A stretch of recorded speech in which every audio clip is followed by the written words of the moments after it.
And I think where the multi-club back to that comes into play is if you have clubs that can be pathways, development pathways for players where you're managing your content, your labor cost much more effectively, where you're not buying the 30-year-old free agent, right? You're signing players, you keep the players, you keep re-upping players.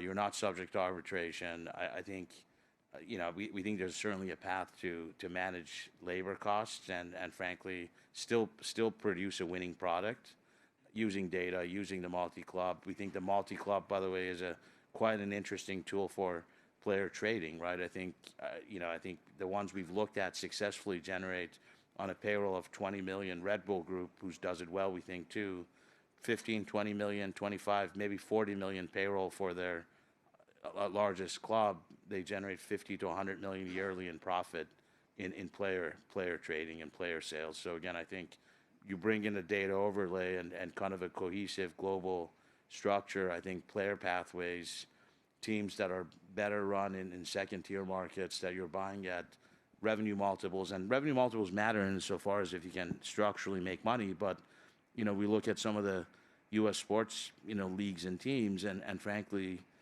NFL, NBA, NFL is profitable, but there's revenue multiples 5, 6, 7, 8, 10. I think Jerry and Ian have been buying teams at 1, 2, 3, 4 times revenue multiples, and if you have a cost structure that can sustain and you kind of invigorate the fan base, we think you can have businesses that make money that are in some ways natural monopolies in their markets without the regulation, without the salary caps, or frankly, minimum salary caps are what you got to spend if you're a small market team. So we think early days, and again, I think you look at the track record of folks who've invested. There's certainly folks who've lost money, but for every one or two bad investors, at least the well-run clubs, they've done a lot of good success stories, and I think again, I think we feel like we're embarking on one, but a lot